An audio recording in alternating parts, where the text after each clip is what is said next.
Online students, आवाज आ रही है मेरी आप लोगों को?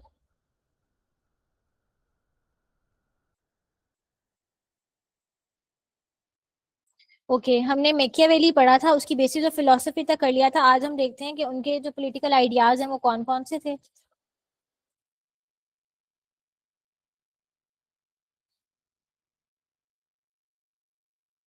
यहाँ पे पेन नहीं है।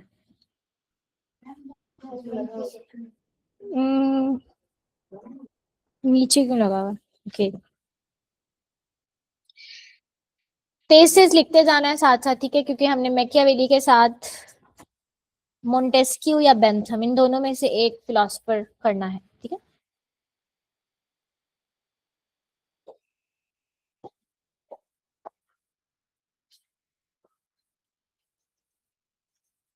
पॉलिटिकल आइडियाज ऑफ मैकियावेली, ठीक है?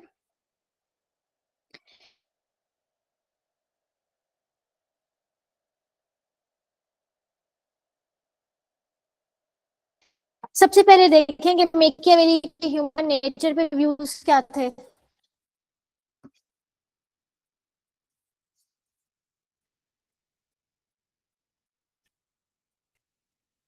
कल मैंने कहा था कि ह्यूमन नेचर है वो पैसिमिस्टिक है। इसमें कहा कि इंसान जो है वो सेल्फिश है, पैसिमिस्टिक, डीजेनरेट, अपॉर्चुनिस्ट,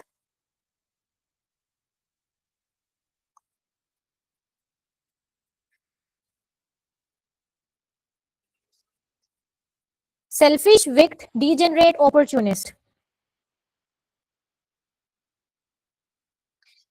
फिर उन्होंने कहा कि man love their property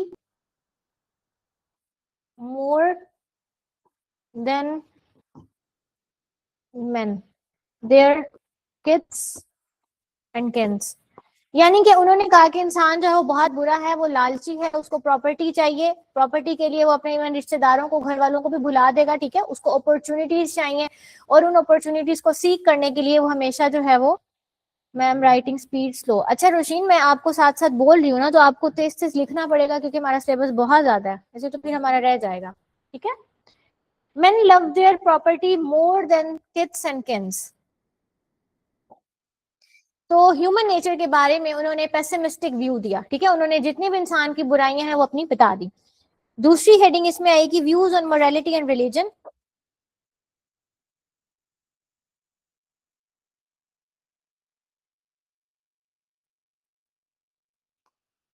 views on morality and religion.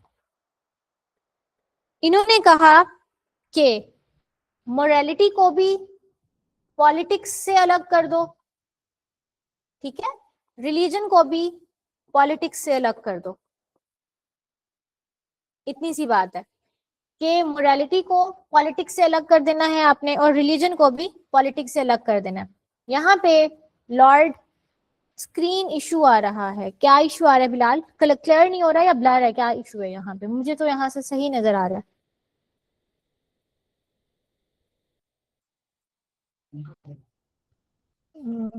Screen is of, screen नहीं शो हो रही। हम्म? अच्छा, उन्हें बुलाएं। स्टार्ट से ही शो नहीं हो रही क्योंकि मैंने जो है वो फर्स्ट पॉइंट से ही लिखना स्टार्ट कर दिया था।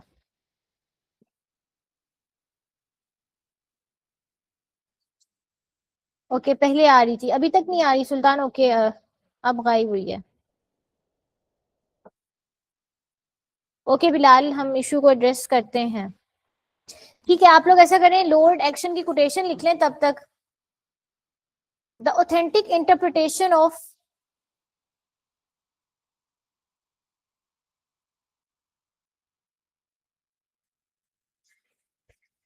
लिखवाती हूँ, एक सेकंड, क्लियर ही नहीं आ रही स्क्रीन, बल्कि नजर ही नहीं आ रही। वो कह रहे हैं कि स्टार्ट में आई है, फिर ब्लर हुई है, फिर बंद हो गई है।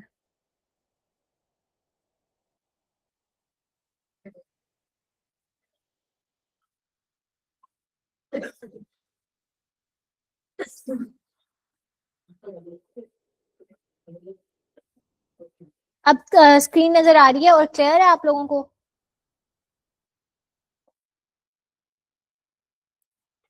ओके यासिर, ठीक है। चले अब जो है वो लॉर्ड एक्शन की कोटेशन लिखे, इसमें the authentic interpretation of blur. Bilal अब क्लियर है आपको? मे बी अगर किसी को ब्लर शो हो रही है तो वो आपकी तरफ कनेक्टिविटी का इशू होगा।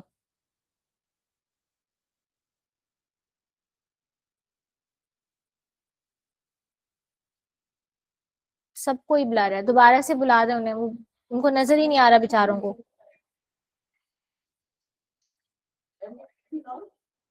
Lord action.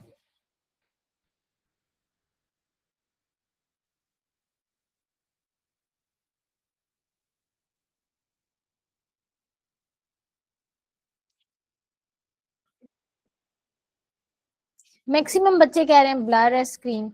अब एक का मैसेज आएगा, ठीक है।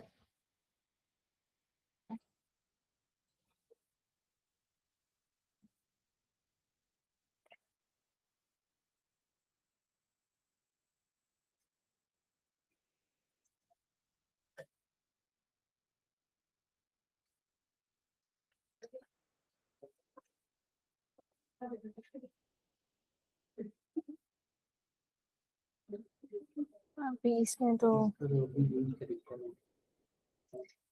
अब क्लियर है आप लोगों को स्क्रीन? ये हिल रहा है।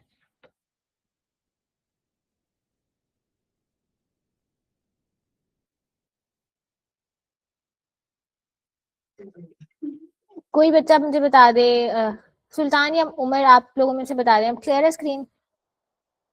ओके ओके, ठीक है।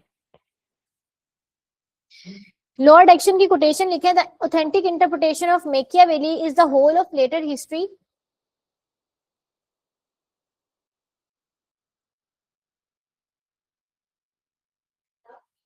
Whole of later history, full stop.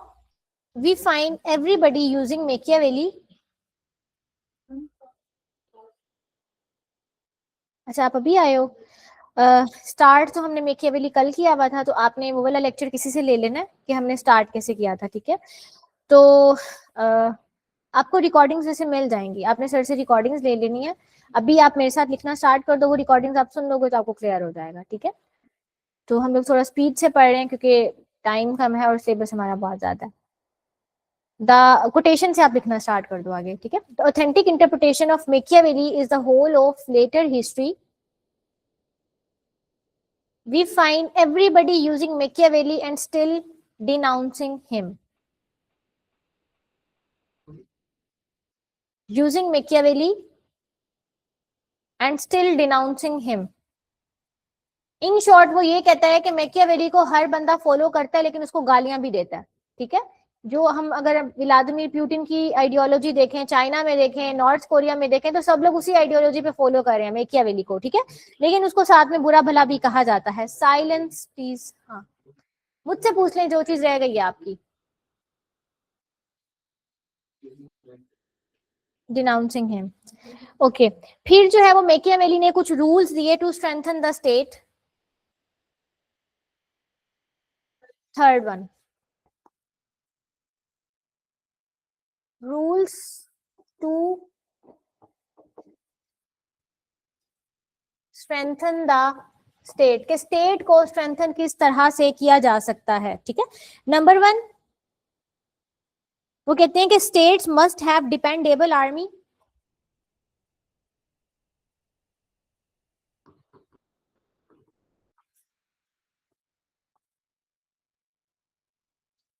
State के पास अच्छी खासी आर्मी होनी चाहिए।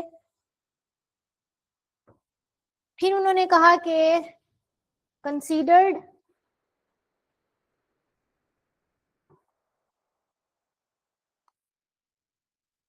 रिपब्लिकन फॉर्म ऑफ गवर्नमेंट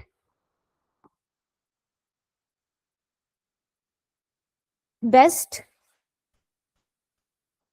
उन्होंने कहा कि सबसे बेस्ट जो है वो रिपब्लिकन फॉर्म ऑफ गवर्नमेंट है, लेकिन अंडर प्रिवेलिंग कंडीशंस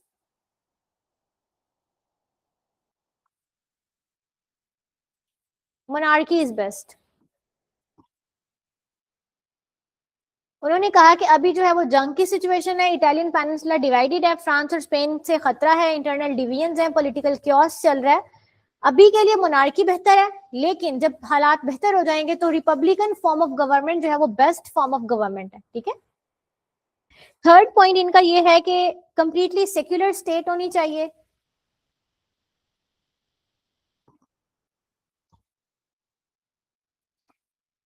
जब मैकियावेली का पीरियड था या मैकियावेली थे, उस जमाने में ये था कि जो पॉप्स थे, क्लर्जी थी, वो बहुत ज्यादा इन्फ्लुएंस करती थी पॉलिटिकल डिसीजंस को। ठीक है।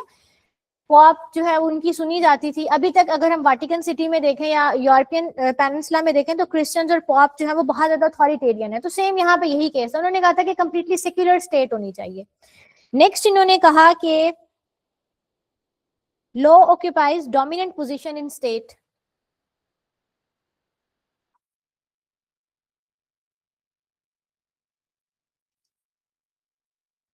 डोमिनेंट पोजीशन इन स्टेट यानी कि लॉ जो है वो अथॉरिटेरियन होना चाहिए। फिर उन्होंने कहा fifth point, state has natural pre disposition. State has natural predisposition to expand and grow।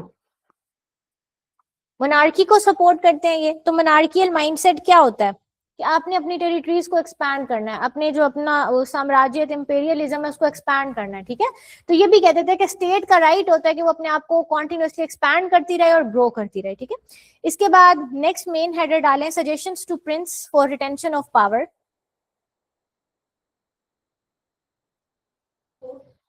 Main header जो हमारा फॉलो हो रहा है, कॉन्टेक्स्ट था, बेसिस था, अब फिर हमने पॉलिटिकल आइडियाज ऑफ मैकियावेली देखा, अभी नेक्स्ट हमारा मेन हेडर है suggestions to prince for retention of power. ठीक है। अब ये कुछ सजेशंस देते हैं कि जो किंग या जो प्रिंस होगा, और सोर्स इसमें हमारा है द प्रिंस जो इनकी बुक है। ठीक है। उसके पॉइंट्स हैं ये कहते हैं। अब मैं लिखवाती जाती हूँ क्योंकि ये काफी सारे पॉइंट्स हैं। स्क्रीन फिर से ब्लर हो गई। स्क्रीन क्लियर हो रही है आप लोगों को? रोशीन अब बताएं, अब यहाँ से मेरी तरफ से ऑन है।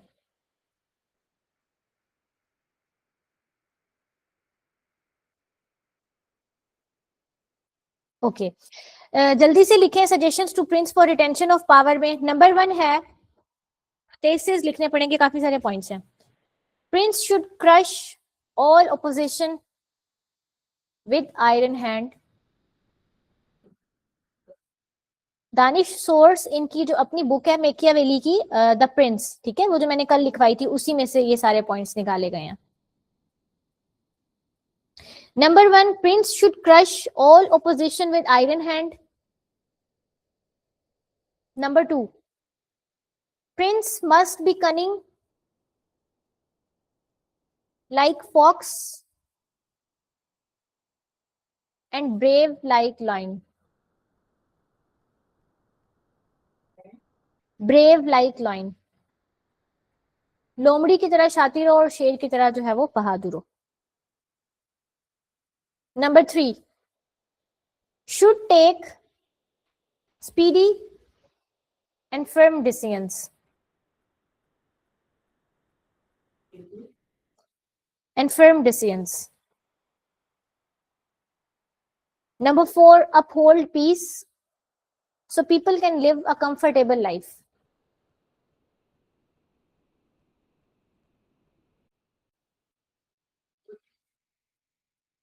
uphold peace so people can live comfortable life। Number 5, maintain well trained national army।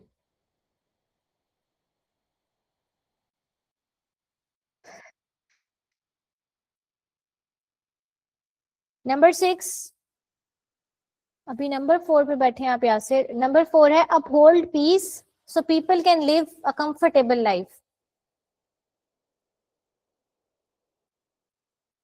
Number 5 है maintain well trained national army. Number 6, Prince must National Army. Number 6, Prince must be a good soldier and commander.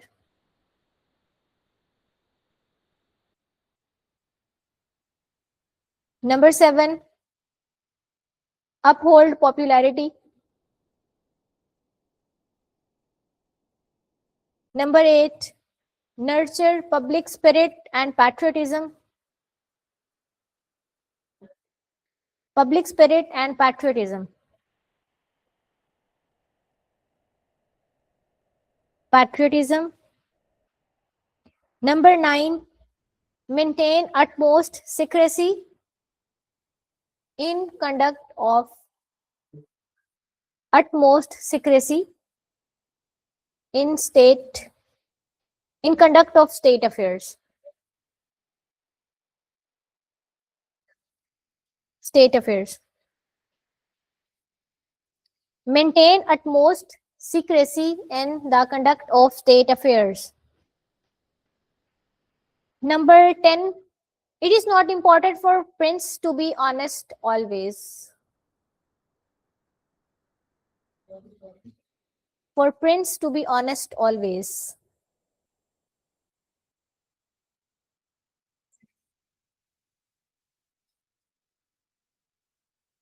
Prince shouldn't touch the property and women of his subjects. मतलब लोगों की family में और property में interfere नहीं करेगा वो. The property and women of his subjects. Prince shouldn't touch the property and women of his subjects. Number 12, should be good showman of qualities. Showman of qualities like generosity, like जैसा के generosity, kind-heartedness, mercy,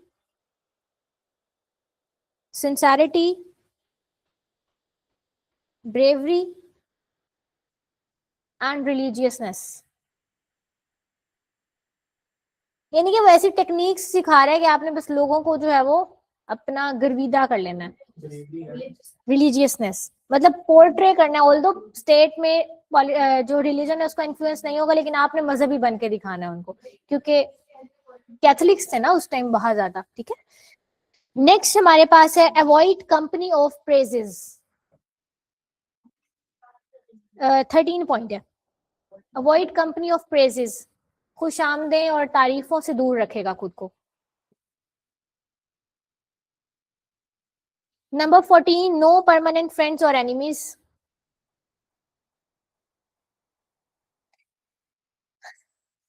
Number 15 and the last one, collect information about strength of his army. Collect information about strength of his army. Of his army. यानी कि उसको पता होना चाहिए कि मेरी आर्मी है कितनी. पता चले जंगों में बंदे मरते जा रहे हैं और किंग सोया हुआ हो. ठीक है. अच्छा, अब इसमें 2 कोटेशंस लिखे, इनकी 3 कोटेशंस बल्कि. अब इनकी जो बातें हैं ना वो बहकी बहकी होती थी. ठीक है. इसी वजह से हमने अभी कोटेशन भी पढ़ी कि लोग इनको फॉलो भी करते हैं लेकिन इनको गालियां भी दे रहे होते हैं कि वो तो बहुत बुरा था, लेकिन अगर हम देखें आइडियली देखें तो वो नहीं चीज उसी को फॉलो कर रहे होते हैं. बहकी बहकी बातें किस तरह की करते थे? ये कहते थे कि cruelty is better than mercy. इनकी कोटेशन है ये. Cruelty is better than mercy. Yasir third point बताऊं, रिटेंशन ऑफ पावर वाला थर्ड था, should take speedy and firm decisions.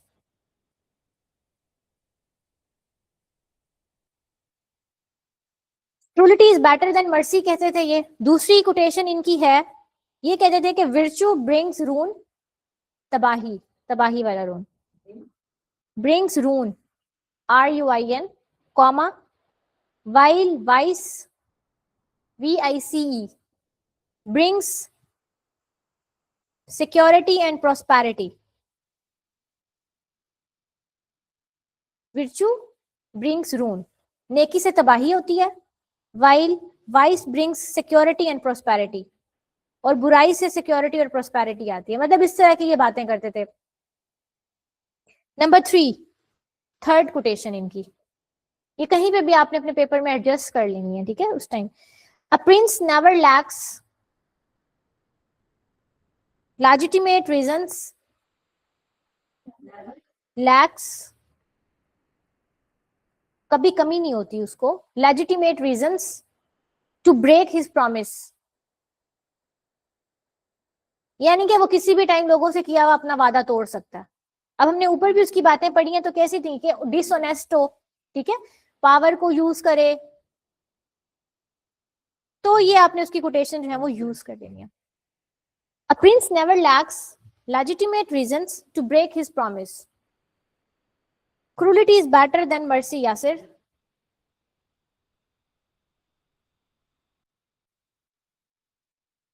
अच्छा, अब इसका क्रिटिसिज्म थोड़ा सा लिख लेते हैं, वो मैं पॉइंट्स बता देती हूँ क्योंकि मे बी आपको कहीं और से अच्छा ना मिले, ठीक है। क्रिटिसिज्म से पहले बल्कि कुछ पॉइंट्स और ऐड करें। इनकी थ्योरी में मेन हेडर्स हैं, नेक्स्ट एक मेन हेडर ऐड करें, कॉन्स्पायरेसी इज यूजफुल, ये कहते थे, कॉन्स्पायरेसी इज यूजफुल। सबसे पहले इनकी कोटेशन लिखे, बाकी डिटेल आप इसमें लिख लेंगे। कोटेशन इनकी है, इन जजिंग पॉलिसीज, स्पीडली लिखे, हमारे पास टाइम जो है वो कम है। In judging policies we should consider the results, in judging policies we should consider the results that have been achieved through them rather than the means by which they have been executed. दोबारा repeat कर देती हूँ, in judging policies we should consider the results that have been achieved through them rather than the means by which they have been executed. मतलब क्या है कि आपने सिर्फ और सिर्फ रिजल्ट पे फोकस करना है, उस रिजल्ट को अचीव करने के लिए कोई उल्टा तरीका यूज कर रहे हो तो डजंट मैटर्स, ठीक है। by which they have been executed. Next main header add करें, the end is what counts, the end is what counts, कि जो चीज मैटर करती है वो एंड है, कि रिजल्ट्स क्या हैं। The end is what counts, ये मेन हेडर है, इसमें डिटेल समझ लें या लिखनी है तो लिख लें। वो कहते थे कि जो प्रिंस की सक्सेस है वो इस चीज से जज होती है कि एट द एंड किसी भी काम का आउटकम क्या है, ठीक है। यानी कि उस आउटकम को अचीव करने के लिए आप इलीगल मींस यूज करो, इलेजिटिमेट तरीके से जाओ, ठीक है, आपने लोगों को मारना है, पावर डिस्प्ले करनी है, जो मर्जी करना है करो, एट द एंड जो है वो एंड रिजल्ट्स मैटर करते हैं, दैट्स इट, ठीक है। नेक्स्ट मेन हेडर है, an ideal Republic.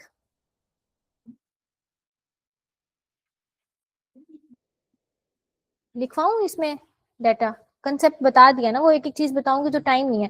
Prince success as a, लिख लें, the prince success as a ruler is judged by the consequences of his actions. आप लोग कोई बुक फॉलो करेंगे ना तो उसमें ये चीजें होंगी, अगर नहीं भी मिलती तो आप लोगों ने इनको, हेडिंग्स तो मैं बता रही हूँ, अंदर डाटा तो सर्च कर सकते हो आप लोग, ठीक है। is judged by the consequences of his actions and their benefits to the state, not by his morality or ideology.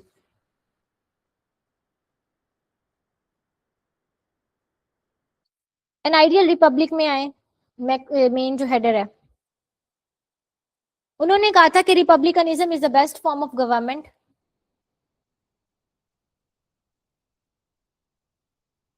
अब इसमें इनकी कोटेशन लिख लें, उन्होंने कहा था कि ऐसी फॉर्म ऑफ रिपब्लिकनिज्म होनी चाहिए जहां पे लव से ज्यादा फेयर होना चाहिए, लोगों में अपने जो हुक्मरान है उनके अगेंस्ट खौफ होना चाहिए बजाय इसके कि वो उनके साथ जो है वो अच्छे रिलेशंस के साथ चल रहे हैं। कोटेशन लिखें, since love and fair can hardly exist together, hardly exist together, comma, if we must choose between them,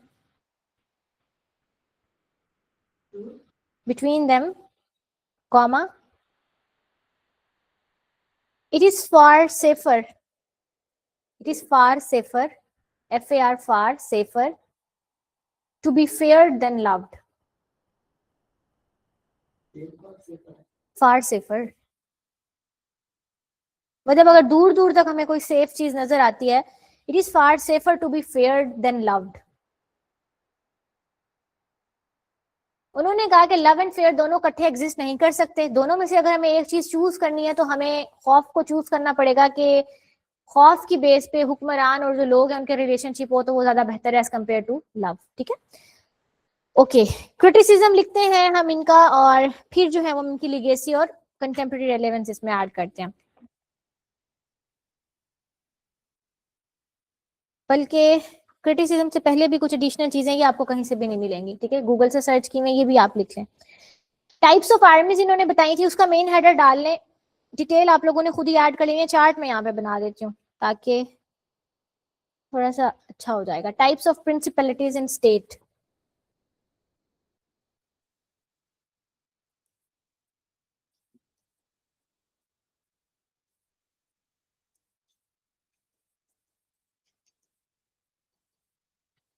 state में आर्मीज किस किस तरह की होती हैं, या जो रूल होता है वो किस तरह से आता है, ये भी रूल का देख रहे हैं, फिर हम आर्मीज का देखेंगे। इन्होंने कहा कि 4 तरह की होती हैं। पहली टाइप हमारे पास है हेरिडिटरी प्रिंसिपैलिटी,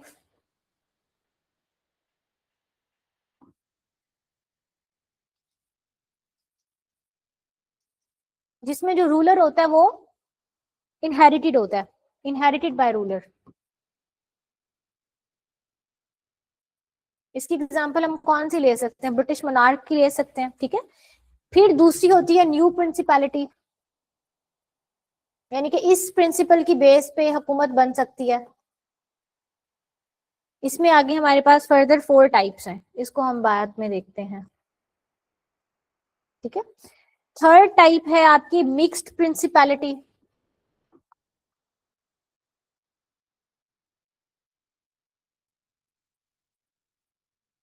मिक्स्ड प्रिंसिपैलिटी कौन सी होती है, जो कि rulers annex to rulers existing territory,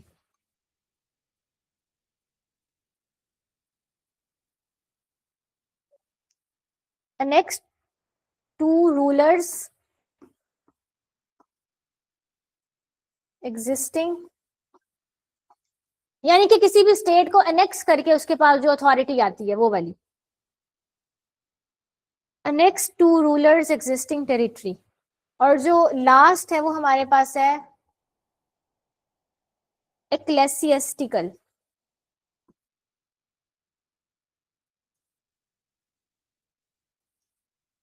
एक्लेसियस्टिकल principality.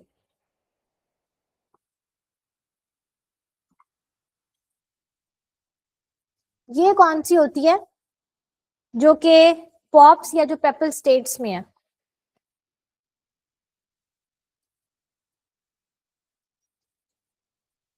Types of rules हैं ये, कि एक स्टेट में गवर्न किस तरह से किया जा सकता है। एक्लेसियस्टिकल पॉप्स जो रिलीजियस ग्रुप्स है ना, क्लर्जी जो है वो क्लर्जी रूल कर रही है, ठीक है, जो पहला सिस्टम था हमारे पास, जिसके अगेंस्ट जो मैकियावेली है उन्होंने। अनेक्स का मतलब रोशीन होता है कि आप किसी भी चीज को सीज कर लेते हो, अपनी टेरिटरी का हिस्सा बना लेते हो। जैसे हम कहते हैं ना कि कश्मीर की कुछ टेरिटरी जो है वो इंडिया ने अनेक्स की हुई है, Indian occupied Jammu and Kashmir हो गया, क्रीमिया को रशिया ने अनेक्स किया हुआ है, ठीक है। मधिया पॉप्स का मतलब ये होता है, ये जो क्लर्जी होती है, जैसे हम देखते हैं ना वाटिकन सिटी में या फिर इटली में देखते हैं या रोम में देखते हैं, तो वहां पे जो क्रिश्चियंस कैथलिक्स होते हैं, पॉप्स इन पेपल स्टेट्स, एग्जांपल दीजिए, जैसे पेपल स्टेट्स इटली में थी, ठीक है, जैसे इटली में हमने पढ़े थे ना, नेपल्स था, मिलान था, फ्लोरेंस था, वीनस था, तो पेपल स्टेट्स भी वहां पे इटली का जो है वो एक तरह का आप शहर समझ लें, ठीक है। वहां पे जैसे पॉप्स रूल करते थे, तो वो बता रहे हैं कि एक इस तरह का रूल होता है, एक इस तरह का रूल होता है जिसमें रूलर अनेक्स कर लेता है, ठीक है, अथॉरिटेरियन रिजीम होती है। एक होता है न्यू, उसमें हम देखेंगे कौन कौन सा आ सकता है, और एक होता है मोनार्की की फॉर्म में, जो रूलर है वो इनहेरिटेड होता है, बाप फिर उसके बाद बेटा, और फिर इस तरह से जनरेशन चलती जाती है। न्यू प्रिंसिपैलिटी में वो होता है कि एक पहला होता है वंस ओन पावर, यानी कि आउट ऑफ नो वेयर कोई बंदा पावरफुल हुआ, उसने जो है वो अपनी हुकूमत कायम कर ली। नेपोलियन का देख लें, ठीक है, नेपोलियन ने क्या किया था, रोमन एम्पायर में जो है वो स्टार्ट हुआ था, फ्रेंच रेवोल्यूशन आया, उसने पावर गेन की और अपनी पूरी रिपब्लिक उसने कायम कर ली, वंस ओन पावर की बेस पे। दूसरा होता है by power of others,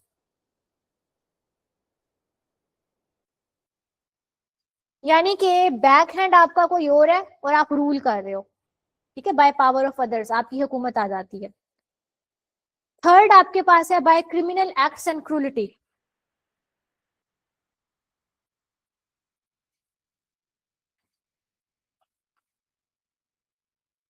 cruelty की बेस पे आप जो है वो पावर सीज कर लेते हो और आप हुक्मरान बन जाते हो, डिक्टेटरशिप, टोटलिटेरियनिज्म हो जाएगा। लास्ट वन है बाय विल ऑफ पीपल,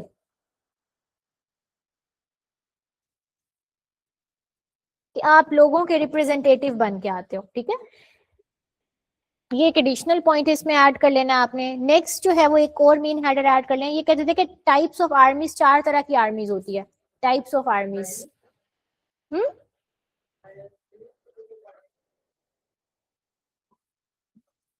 क्योंकि मेकियावेली पे क्वेश्चन आता है, तो जब आप इसको अटेम्प्ट करते हो ना, तो इसकी लेंथ कंप्लीट नहीं होती, तो उस वजह से ये कुछ चीजें ऐड मैंने की थी, तो वो मैं आपको करा रही हूँ ताकि लेंथ भी आपकी कंप्लीट हो जाएगी। टाइप्स ऑफ आर्मीज,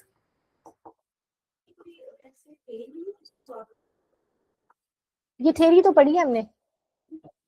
सजेशंस दे रहा है प्रिंस को, फिर कह रहे रिपब्लिकनिज्म होना चाहिए, रिपब्लिकनिज्म अभी सूटेबल नहीं है तो मोनार्की होना चाहिए। जैसे पिछले दो ने मोनार्की कहा था, इसने भी मोनार्की कहा, लेकिन जब हालात बेहतर हो जाएंगे रिपब्लिकनिज्म होगा। उस मोनार्की को लाने के लिए फिर ये कह रहा है कि मोरालिटी को खत्म करो, पॉलिटिक्स में से रिलीजन को खत्म करो, ये सजेशन प्रिंस फॉलो करेगा तो होगा, इसी तरह की आर्मी काम करेगी तो होगा। बस ये है इसकी छोटी सी फिलोसफी है। टाइप्स ऑफ आर्मीज में पहली इनकी जो है वो है मर्सनरीज।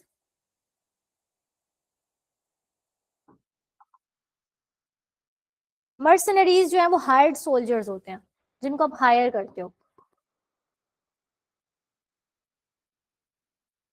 दूसरी टाइप इनकी है ऑक्सिलरीज,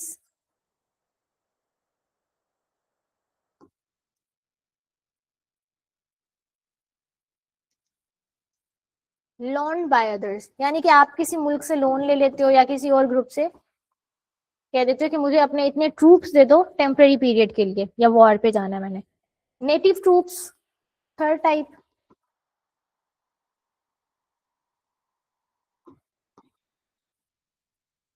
नेटिव ट्रूप्स जो आके आपके अपने होते हैं, नेटिव टू योर लैंड, ठीक है,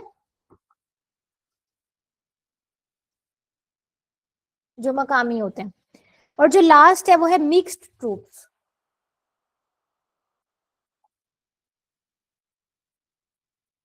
मिक्स ट्रूप नेम से ही रिप्रेजेंट हो रहा है कि इन दोनों, इन तीनों में से कोई दो टाइप्स को मिक्स करके आप अपना ट्रूप्स बना लेते हो।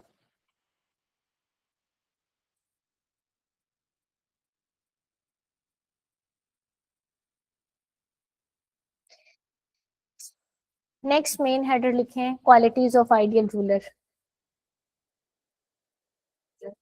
क्वालिटीज ऑफ आइडियल रूलर, ये शायद आपको बुक्स में चीजें नहीं मिलेंगी, तो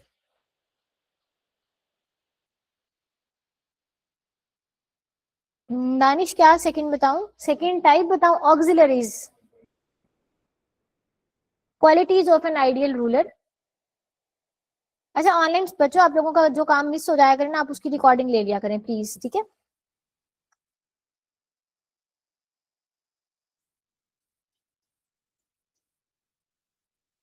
qualities of ideal ruler, 4 qualities उन्होंने बताई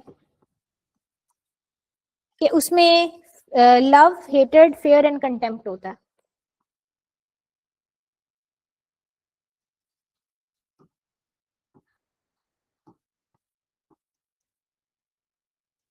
ये 4 क्वालिटीज होती हैं। अब उन्होंने कहा कि इसमें से incompatible, fear, love, hated and contempt, इन उसने कहा कि अब 4 उसने कॉम्बिनेशंस बताए। पहला वो कहता है कि इनकम्पैटिबल इमोशंस कौन कौन से होते हैं जो कि उसको पसंद नहीं थे। इनकम्पैटिबल इमोशंस में वो कहता है कि लव एंड हेटेड।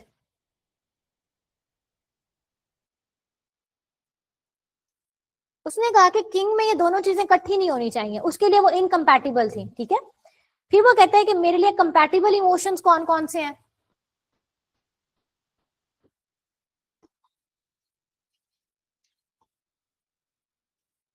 उसने कहा कि कंपैटिबल इमोशंस जो है वो 4 है। लव एंड फेयर है,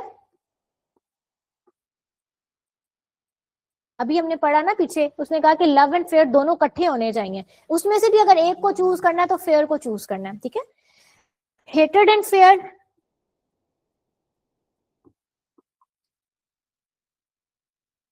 थर्ड हमारे पास है लव एंड कंटेम्प्ट।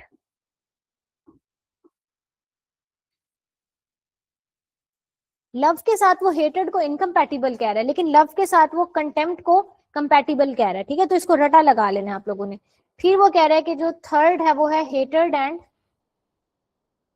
कंटेम्प्ट। ये दोनों ट्रेड्स किंग में होंगे तो उसको नहीं पसंद, नहीं चाहिए उसको, लेकिन वो कह रहा है कि ये कॉम्बिनेशन उसको चाहिए उसमें, कंपैटिबल जो है। फिर वो डिजायरेबल कॉम्बिनेशन देता है और अनडिजायरेबल देता है।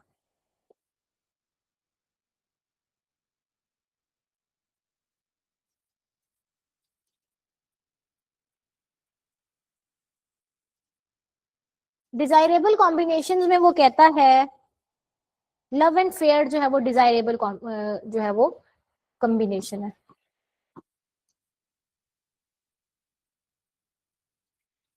फोर्स जो है वो अनडिजायरेबल है।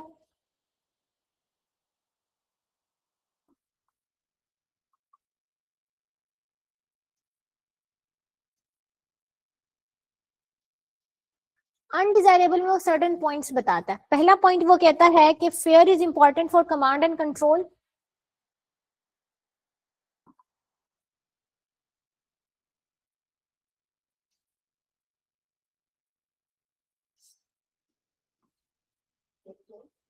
Fair is important for command and control.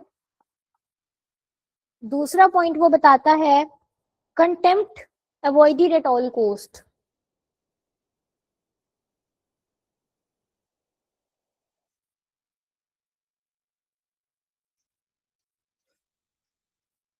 Contempt avoided at all cost, contempt को हर हाल में जो है वो आपने नहीं लेके चलना। At all cost, at all cost. 2 points हैं, ठीक है। अब आ जाए क्रिटिसिज्म पे। क्रिटिसिज्म इनका वर्बली में बता देती हूँ। सबसे पहली है contradiction about his hypothesis about nature of man. Criticism या शॉर्ट कमिंग्स ऑफ मेकियावेली आपका मेन हेडर है, ठीक है।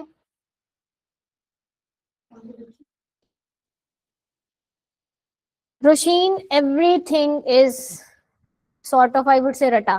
पॉलिटिकल साइंस में अब आप इनकी थेरीज अपने से तो नहीं लिख सकते ना, ये तो उस फिलोसोफर की अपनी थेरी है, वो तो आपने याद करनी है और उसको एग्जैक्टली बतानी है ना। इसमें अपनी तरफ से कुछ भी ऐड नहीं कर सकते, वो ऐड करेंगे वो तो आपकी अपनी फिलोसफी बन जाएगी। उस बेचारे वेस्टर्न पॉलिटिकल थॉट, जो वेस्टर्न फिलोसोफर है उसकी फिलोसफी तो खराब हो गई ना, तो ये चीजें याद करनी पड़ेंगी। शॉर्ट कमिंग्स ऑफ मेकियावेली में पहला पॉइंट है contradiction about his hypothesis regarding nature of man. Hypothesis regarding nature of man, क्योंकि इन्होंने क्या कहा, इन्होंने कहा ना कि मैन जो है वो सेल्फिश है, मैन बुरा है। तो इन्होंने जो शॉर्ट कमिंग है वो जरूरी तो नहीं है ना कि हर इंसान बुरा होता है, ठीक है। तो ये हमारा क्रिटिसिज्म बनता है पहला, contradiction about his hypothesis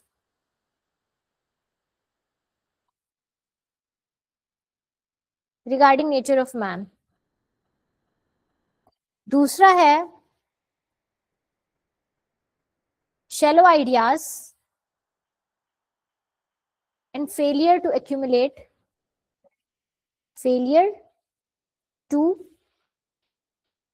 accumulate proper political thoughts. इसमें कोटेशन लिख लें सेबाइन की.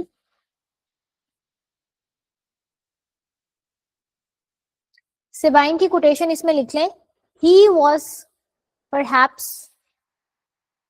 too practical, TOO वाला,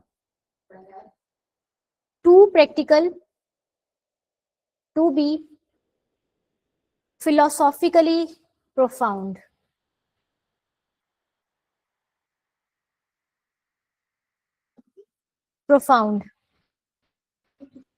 सेबाइन, SABINE. ये पहले हमने दो फिलोसफर्स में भी सेबाइन को कोट किया था. History of political thought I guess इनकी बुक है.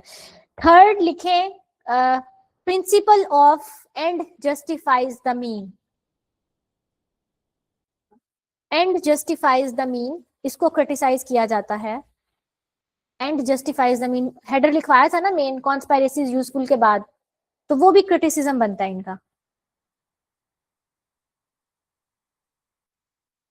क्योंकि वन ऑफ द राइटर अपनी एक कोटेशन या स्टेटमेंट देते हैं, इन्वर्टेड कॉमास में लिख लें कि what is morally wrong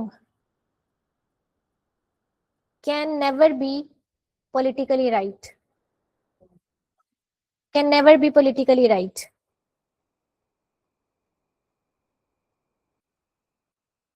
Fourth criticism लिखें. हाँ, unnecessary status to the role of force,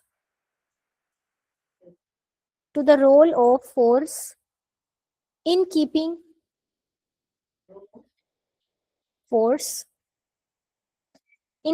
people united. That's it. Okay, अब इसकी लिगेसी लिखें. लिगेसी और contemporary relevance. Legacy and contemporary relevance यहाँ पे लिख देती हूँ क्योंकि इसमें नेम्स हैं, तो फिर आप लोगों ने स्पेलिंग पूछनी है.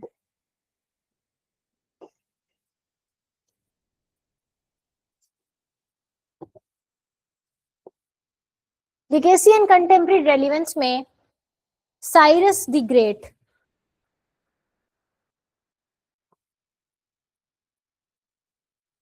ईरान यानी कि उस टाइम जो पर्शिया था वो उन्होंने इनको फॉलो किया. अलेक्जेंडर द ग्रेट,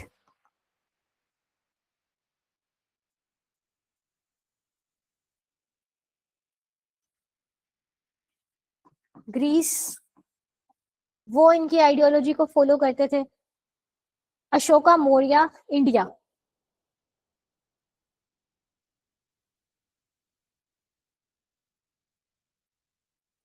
बचपन में हम इस पे एक ड्रामा भी देखते थे, मौर्य. तो ये वही वाले हैं.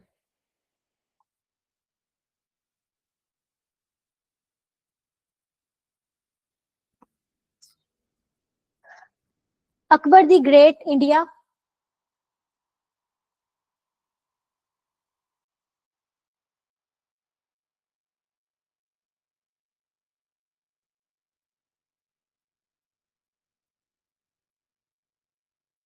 क्वीन क्लेप्ट्रा 7,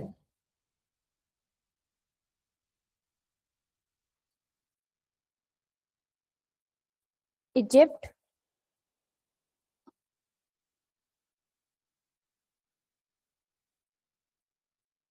नेक्स्ट हमारे पास नेपोलियन बोनापार्टे.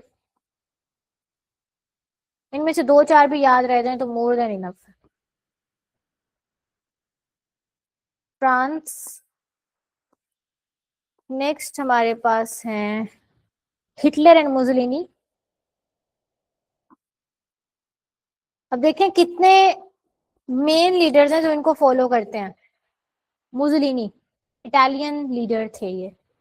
और अभी का देखें हम तो हिटलर जर्मनी का था ना, मुसोलिनी इटली से था. सॉरी ये स्पेलिंग मिस्टेक्स हो रहे हैं. दिमीर प्यूटन, इसको स्पेलिंग देख लेना आपने, प्यूटन। ये वो सारे लीडर्स हैं जो कि इनकी आइडियोलॉजी को फॉलो करते थे। मैकियावेली हमारा जो है वो यहाँ पे खत्म हो जाता है। मतलब इसके ट्रेड्स को फॉलो करते थे, ट्रेड्स फॉलो करते थे इसके। इन्होंने पढ़ा हुआ था इसको, और उनकी जो आइडियोलॉजी के पॉइंट्स इनको अपील करते हैं ना, उसको फॉलो करते हैं। ठीक है, कुछ स्पेसिफिक पॉइंट्स, अब सारे भी नहीं फॉलो कर सकते। व्लादिमीर पुतिन को देखें तो वो सारे पॉइंट्स नहीं फॉलो करता। ठीक है, मुसोलिनी, MUSSOLINI। हमारे पास टाइम कितना रह गया? 13 मिनट। चलें अगला हम स्टार्ट करते हैं, मोंटेस्क्यू स्टार्ट कर लेते हैं। यस, अच्छा अब आपको क्लियर होगा। अब हम न्यू फिलोसोफर पढ़ रहे हैं, वो स्टार्ट से पढ़ रहे हैं, तो अब आपको स्ट्रक्चर समझ में आ जाएगा। ठीक है, बाकी आपने रिकॉर्डिंग सुन लेनी है तो वहां से क्लियर हो जाएगा।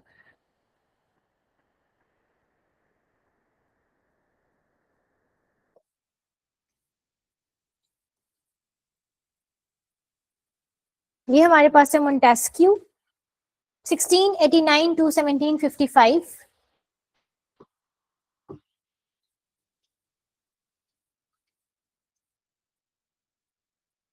जब भी हमने कोई फिलोसोफर अटेम्प्ट करना है तो हमने ये सीखा था कि हम सबसे पहले उसकी बायोग्राफी पढ़ेंगे, क्योंकि बायोग्राफी में से एमसीक्यूज आते हैं। पेपर में नहीं लिखनी है आपने, लेकिन बायोग्राफी आपको पता होनी चाहिए, उसमें से एमसीक्यूज आते हैं।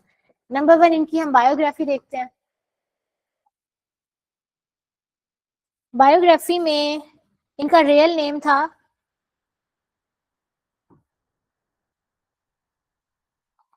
चार्ल्स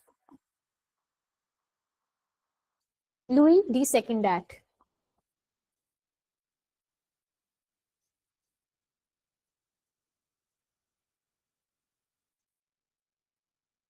ये इनका रियल नेम था, डी सेकेंडैट।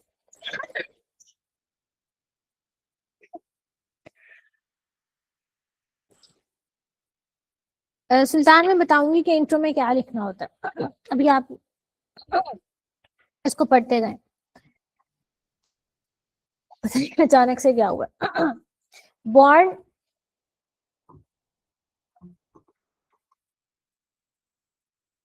बॉर्ड बॉर्डियक्स फ्रांस में पैदा हुए थे। फ्रांस का शहर जो है वो बॉर्डियक्स।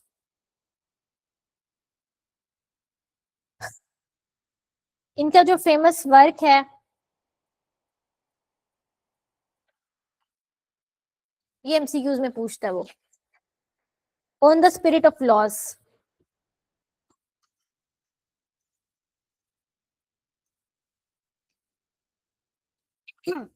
On the spirit of laws जो है वो इनका फेमस वर्क है। अब हम देखते हैं कॉन्टेक्स्ट। अच्छा सुल्तान और बाकी बच्चे भी सुन लें, जो इंट्रोडक्शन होता है ना फिलोसोफर्स का इंट्रोडक्शन, वो इंट्रोडक्शन फिलोसोफर का अपना नहीं होता, जो पेपर में आता है क्वेश्चन। ठीक है, उसमें जो इंट्रोडक्शन आपने लिखना है वो आपके क्वेश्चन का इंट्रोडक्शन होता है। फॉर एग्जाम्पल उसने हमने प्लेटो पढ़ा, ठीक है, प्लेटो की उसने थ्योरी ऑफ एजुकेशन पूछी हुई है, थ्योरी ऑफ जस्टिस पूछा हुआ है। आपने अपने क्वेश्चन के इंट्रोडक्शन में प्लेटो को नहीं शुरू हो जाना, वो यहाँ पैदा हुआ, उसका ये टीचर था, उसका ये स्टूडेंट था, ये कॉन्टेक्स्ट था, ये चल रहा था। ठीक है, क्वेश्चन में उसने क्या चीजें पूछी है कि प्लेटो की थ्योरी ऑफ एजुकेशन बताओ, थ्योरी ऑफ जस्टिस बताओ। इंट्रोडक्शन में आपने बताना है कि ये प्लेटो की कोई स्पेसिफिक हुक लाइन याद कर लें कि फलां बुक में प्लेटो कहते हैं कि उनकी थ्योरी ऑफ एजुकेशन के इतने फेजेस थे, थ्योरी ऑफ एजुकेशन को लाने के लिए थ्योरी ऑफ जस्टिस, जस्टिस में डिवीजन ऑफ लेबर था, और ऐसा ऐसा करके जो है वो प्लेटो ने अपनी एक आइडियल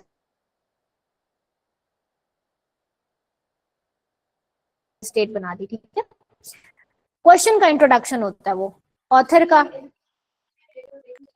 हाँ उससे बढ़िया बुक से बढ़िया सब क्या होगा सुनाना को। ओके, कॉन्टेक्स्ट पे आते हैं हम। सेकंड हेडर जब हम फिलोसोफर का देख रहे होते हैं तो हम कॉन्टेक्स्ट का करते हैं। ठीक है, कि उस टाइम सिचुएशंस कौन सी प्रिवेल करी थी, किस चीज ने उसको मोटिवेट किया या ट्रिगर किया कि वो अपनी पॉलिटिकल आइडियोलॉजी या फिलोसफी दे। कॉन्टेक्स्ट। अब उस जमाने में कोई इतना ज्यादा खास मसला मसाइल नहीं चल रहा था। ठीक है, बॉडी फ्रांस में है तो फ्रांस में सॉर्ट ऑफ स्टेबिलिटी थी। ठीक है, इन्होंने जो पहला पॉइंट है, इंग्लैंड को विजिट किया हुआ था। इंग्लैंड को विजिट किया हुआ था, वहां पे इंग्लिश मैन की लिबर्टी से बहुत ज्यादा इन्फ्लुएंस्ड थे।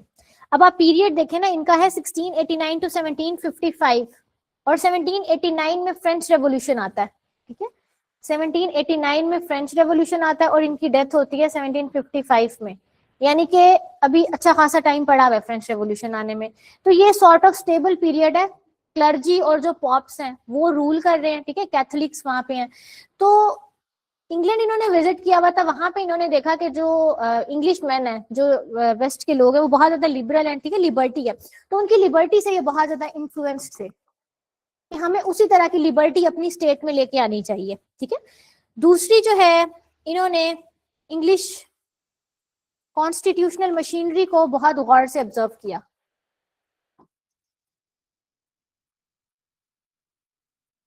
इन्होंने कहा कि जैसे इंग्लिश में उस टाइम पावर्स जो है वो डिवाइडेड है, रिपब्लिकन फॉर्म ऑफ गवर्नमेंट होता था वहां पे, कि पावर्स जो है वो डिवाइडेड होती थी, तो इन्होंने कहा कि हमारा भी इसी तरह से होना चाहिए, rather than monarchy power divided होनी चाहिए, ठीक है, अपर अथॉरिटीज हो फिर लोअर अथॉरिटीज हो, ताकि जो है वो बैलेंस ऑफ पावर हो, अथॉरिटेरियनिज्म ना हो। दूसरा, इन्होंने रोमन हिस्ट्री को बहुत अच्छे से पढ़ा हुआ था।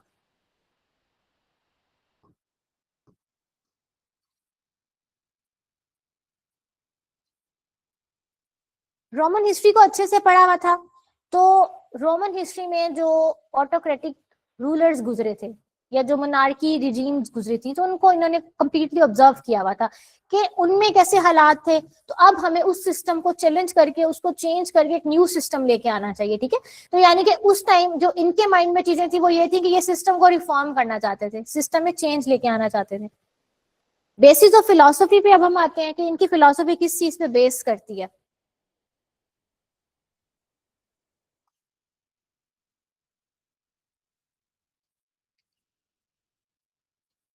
नंबर 1 है इंटेलेक्चुअल आइसोलेशनिज्म।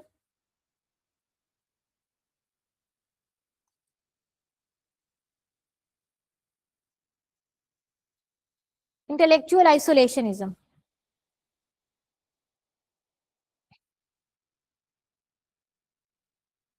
ये कहते थे कि उस टाइम जो फ्रांस का कोर्ट सिस्टम था उसमें क्लर्जी फैसले करती थी, तो ये उसके बहुत ज्यादा अगेंस्ट थे, ठीक है। अब क्लर्जी फैसले करती थी तो वो सारी वो बाइसनेस आना स्टार्ट हो जाती है, ठीक है। तो इन्होंने कहा था कि वो सिस्टम पूरा चेंज होना चाहिए, ठीक है। इंटेलेक्चुअल आइसोलेशनिज्म यानी कि जो इंटेलेक्चुअल लोग हैं उनको अलग करो, फैसले वो करें, रेदर देन जो क्लर्जी को आप हर चीज दे रहे हो। क्लर्जी का मसला यह था कि जब आप, अगर आपकी यूरोपियन हिस्ट्री नहीं है तो मैं इसको एक कंसेप्ट बना देती हूँ कि जब फ्रांस था उसमें ना 3 तरह के लोग एग्जिस्ट करते थे।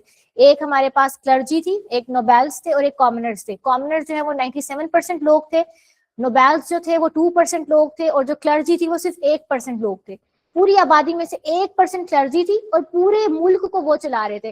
तो माइनॉरिटी कैसे किसी भी स्टेट को रन कर सकती है, ठीक है, माइनॉरिटी रन करिए, ऊपर से अब उन्होंने जो पॉलिसीज डिक्टेट करनी है वो अपनी पॉलिसीज डिक्टेट करेंगे, ठीक है। तो इस वजह से जो वो 97% लोग थे जो कॉमनर्स थे, जो कि वर्कर्स क्लास थी, ठीक है, जो लेबरर्स वगैरह थे, उन्होंने रिजेंटमेंट स्टार्ट कर दी। उन्होंने कहा कि नोबेल्स जो है उनको भी भगाओ और जो क्लर्जी है उनको भी भगाओ। तो इन्होंने कहा कि अब जो कोर्ट्स में क्लर्जी डोमिनेट करिए, क्लर्जी अपनी मर्जी के फैसले करिए। अब क्लर्जी का ये था कि तो वो रूल करते थे, दूसरा वो टैक्स भी नहीं देते थे, सारी की सारी प्रॉपर्टीज उनके पास होती थी। आम लोग जो थे वो टैक्स देते थे, जिनके पास ज्यादा प्रॉपर्टी थी, क्लर्जी नोबेल्स वो टैक्स नहीं देते थे, एग्जम्प्टेड थे, ठीक है। तो यहाँ से इन्होंने कहा कि अब ये चीज खत्म होनी चाहिए, अब जो रूल है वो क्लर्जी का खत्म होकर इंटेलेक्चुअल आइसोलेशनिज्म यानी कि जो इंटेलेक्चुअल लोग हैं उनको अलग करो, वो रूल करें।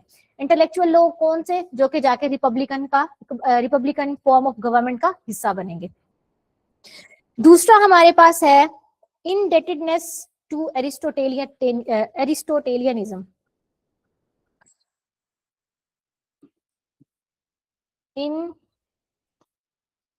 इनडेटेडनेस, जैसे हम कहते हैं ना, मैं उसका फलां का कर्जदार या फलां का मशकूर हूं, तो ये वो वाला वर्ड है, इनडेटेडनेस टू एरिस्टोटेलियनिज्म। इसी बेस पे इनको एरिस्टोटल ऑफ 18th सेंचुरी भी कहा जाता है, और आपके पेपर में क्वेश्चन इस तरह से आता है कि एरिस्टोटल ऑफ 18th सेंचुरी जो है वो मोंटेस्क्यू, उनकी थ्योरी के बारे में बताएं। यहाँ पे साथ ही लिख लें कि इनको father of modern historical research भी कहा जाता है। खुद ही लिख लें, मैं वर्बली जो है वो बता रही हूँ। Father of modern historical research कहा जाता है इनको, प्लस इनको एरिस्टोटल ऑफ 18th सेंचुरी कहा जाता है। ये आपके एमसीक्यूज आते हैं। Research,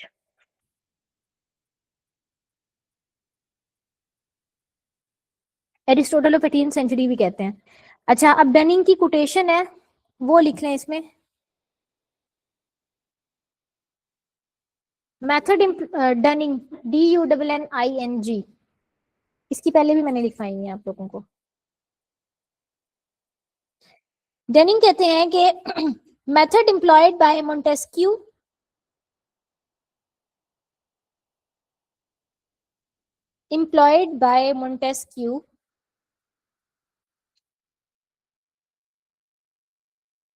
in the solution of his problems,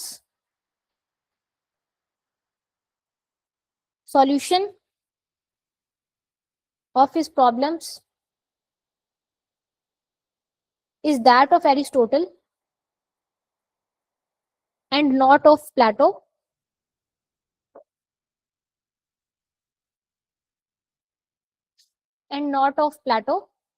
comma, of Bodin, BODIN, ये भी वेस्टर्न फिलोसोफर है, of Bodin and not of Hobbes और Locke, डनिंग कहते हैं कि जो मोंटेस्क्यू का तरीका है वो एरिस्टोटल जैसा है, ना कि प्लेटो जैसा। वो बॉडिन जैसा है जी, हाँ, बॉडिन जैसा है, ना कि होब्स या लॉक जैसा। तो हम कह सकते हैं कि ये इनकी आइडियोलॉजी बॉडिन, जीन बॉडिन और एरिस्टोटल से मिलती जुलती है। तो इस कोटेशन का ये मतलब है। हमारे पास ये यहाँ पे खत्म होता है बेसिस ऑफ फिलोसफी। उसके बाद आ जाता है स्टेट ऑफ नेचर। अब इनकी पॉलिटिकल थ्योरी स्टार्ट हो रही है, थ्योरी ऑफ स्टेट। ठीक है, थ्योरी ऑफ स्टेट में सबसे पहले हमारे पास है state of nature point. Third fourth header है हमारे पास।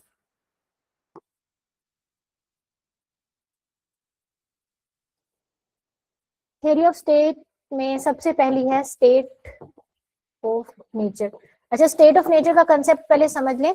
स्टेट ऑफ नेचर का मतलब, स्टेट ऑफ नेचर और नेचर ऑफ स्टेट, अगर मैं ये दो फ्रेजेस लिखती हूँ, उसको लिखना नहीं है आप लोगों ने,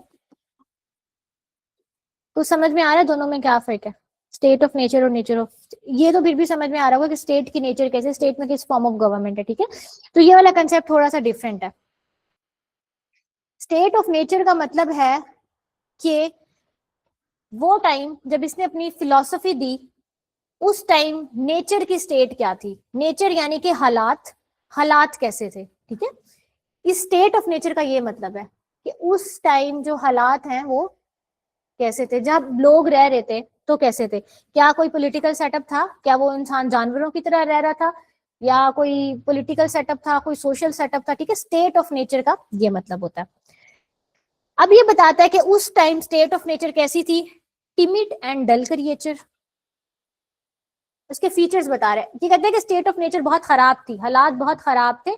उन खराब हालात को बेहतर करने के लिए मैं तुम्हें अपनी ये पॉलिटिकल फिलोसफी दे रहा हूँ, आइडियोलॉजी दे रहा हूँ, इसके अकॉर्डिंग अब स्टेट को रन करोगे तो हालात हमारे बेहतर हो जाएंगे। ठीक है, इसने कहा कि टिमिड प्लस जो इंसान था वो टिमिड था, और जो क्रिएचर थी वो बहुत डल थी।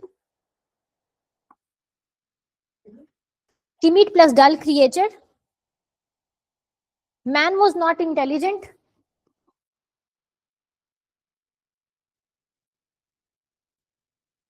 इंटेलिजेंट नहीं था। लॉज ऑफ नेचर को फॉलो किया जाता था, मतलब कोई कानून नहीं था, वो जो कुदरत का कानून था उसी को फॉलो किया जाता जाता था। ठीक है, फॉलो लॉज ऑफ नेचर या नेचुरल लॉज भी कहते हैं हम इनको। ठीक है, फिर उसने कहा कि जब ऐसे हालात थे ना, लोगों में कॉन्फ्लिक्ट स्टार्ट हो गए। कॉन्फ्लिक्ट किस तरह से स्टार्ट हुए? जब कोई कानून ही नहीं है। ठीक है, तो जहां पे एक सोसाइटी में 10 15 20 लोग रह रहे हैं, तो उसमें से जो थोड़ा सा पावरफुल होगा वो क्या करेगा कि बाकी सबको दबा के रखेगा, तो कॉन्फ्लिक्ट स्टार्ट हो जाएगा ना। तो उसने कहा कि जब इनमें कॉन्फ्लिक्ट स्टार्ट हुआ तो उस टाइम पॉजिटिव लॉज आए। ठीक है, नेचुरल लॉज को चेंज किया गया या नेचुरल लॉज को चेंज करके पॉजिटिव लॉज बनाए गए कि अब हमारे कुछ कानून होने चाहिए जिनके अकॉर्डिंग जो है वो हम उस सोसाइटी में रहेंगे। पॉजिटिव लॉज में 3 तरह के लॉज बनाए गए। फर्स्ट टाइप में लॉज ऑफ नेशन बनाए गए।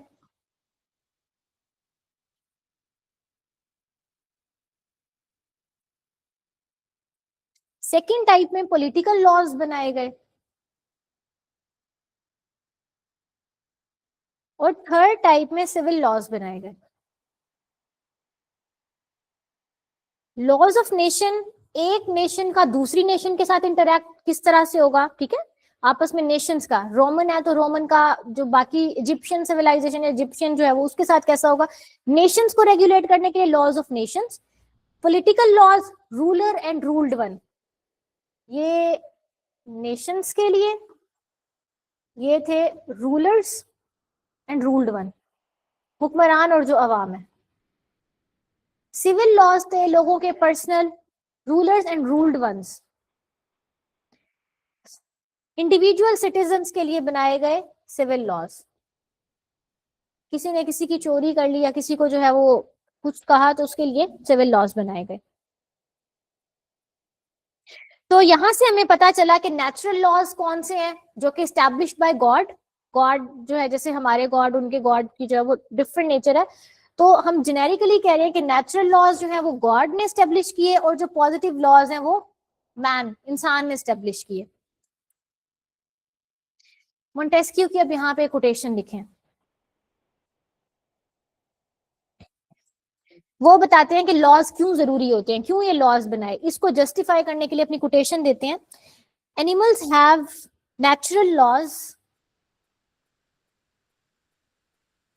Comma,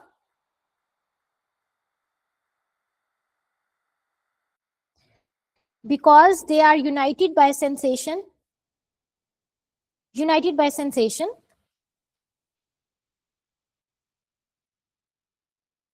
comma, but they do not have positive laws,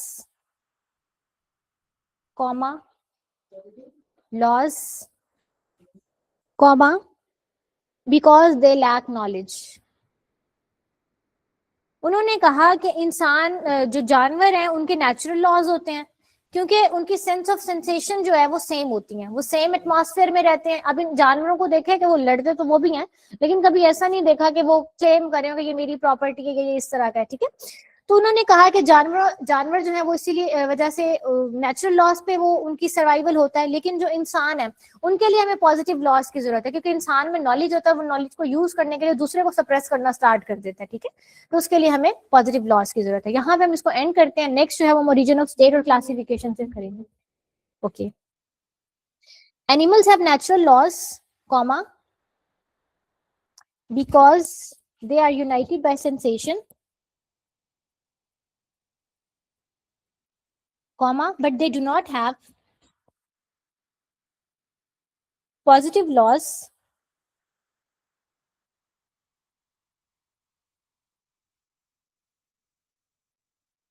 comma, because they lack knowledge।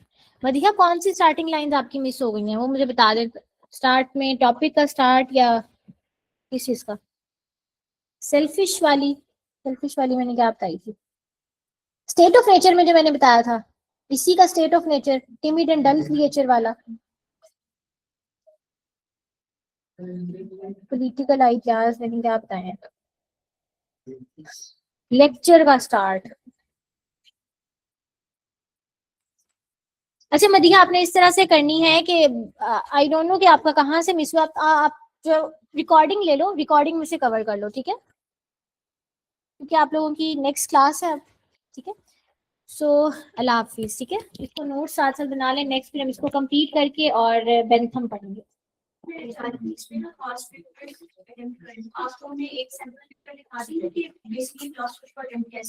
ठीक है, ठीक है। ये वैसे मैं अटेम्प्ट आपको जो यहाँ पे सॉल्व कराई उसी तरीके से करा रही हूँ।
आज पेपर किया करवा दिखा रहे जी क्या सीखने बच्चों ने किया दिखा दे। 35 मार्च को रिजेक्ट नहीं हुआ, उन्होंने अभी ऑब्जेक्शन लगाया।